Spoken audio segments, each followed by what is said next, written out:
नमस्कार, प्रणाम। आप सबके बीच में बता रहा हूँ, गीत मैं सुनाऊँगा। सुनाने से पहले मैं बताऊँगा आप सभी को, जीजा और साली का जो रिश्ता रहता है वो तो भाई बरकरार है, सदियों से परंपरा चला आ रहा है जीजा साली का रिश्ता। और कहावत भी कहा गया है, रिश्ते में सढ़ुआन कलयुग में हनुमान।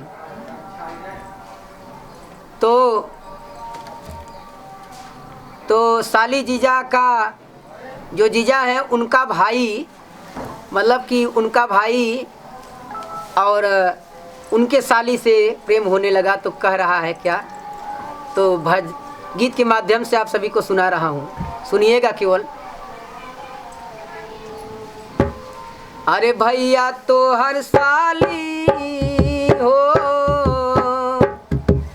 ये भैया तो हर साली बनाइब घर वाली, भैया तो हर साली बनाइब घर वाली।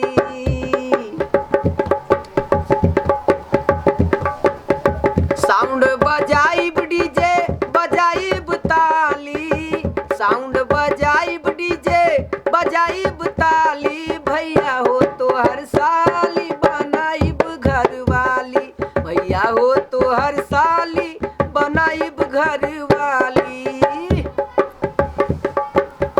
लगन के टाइम आवत बाटे अपार हो, लगन के टाइम आवत बाटे अपार हो, मई जून में अब ठीक पड़ी जाई।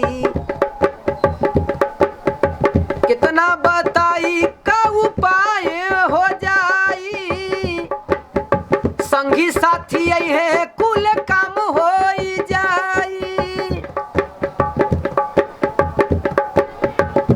हो सब लोग मिलके, सब लोग मिलके बजाई है प्रेम से ताली, भैया तो हर साली बनाइब घर वाली, भैया तो हर साली बनाइब घर वाली। हीरोइन जैसे लागेली देखे में टाप हो, हीरोइन जैसे लागेली देखे में टाप हो, बढ़िया बनल बा भैया हमरो हिसाब हो, बढ़िया बनल बा भैया हमरो हिसाब हो। मई में लेब हम, मई में लेब हम फोन से बतलाई, भौजी से कह के लेब नंबर मंगवाई, भौजी से कह के लेब मंदी हाँ नंबर मंगवाई। हो रातों दिना बहुत याद आवे, रातों दिना।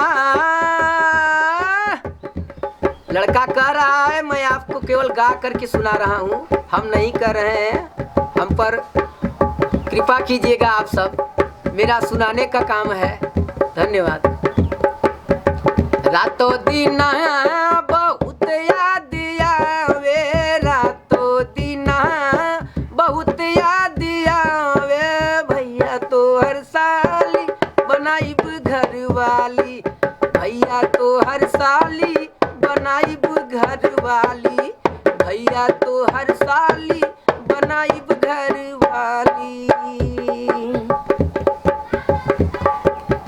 शादी होई जाई सब बन जाई साब हो, शादी होई जाई सब बन जाई साब हो, लेके घूमल जाई लेके महाराष्ट्र हो, लेके घूमल जाई लेके महाराष्ट्र हो, कमवा कुल बनी जाई सब तोहार हो, कमवा कुल होखे लागी अब तोहार हो। कांदू बाली गोरे गाँव देव हम घुमाई, कांदू बाली गोरे गाँव देव हम घुमाई, नाला सो पारा के देव नगमा देखाई, नाला सो पारा के देव नगमा देखाई। लेकिन और क्या, जूहू चौपाटी में रहे याद आवई, जूहू चौपाटी रहली बहुत याद आवई, भैया तोहर साली बनाइब घरवाली, भैया तोहर साली बनाइब घरवाली।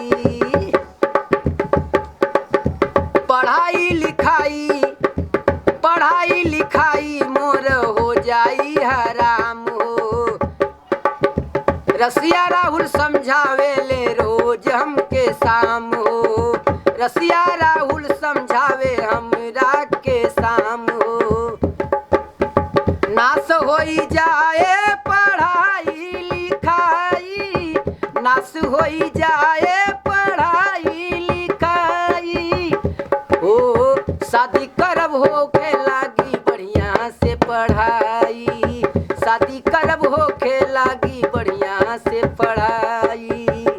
और कहत बा लइकवा, एप्पल के मोबाइल, एप्पल के मोबाइल हम देव की नवाई, एप्पल के मोबाइल हम देव की नवाई, भैया तोहर साली बनाइब घरवाली, भैया तोहर साली बनाइब घरवाली, रसिया राहुल के साथे कलकत्ते वाली, रसिया राहुल के साथे कलकत्ते वाली, भैया तोहर साली बनाइब घरवाली, भैया तोहर साली बनाइब घरवाली।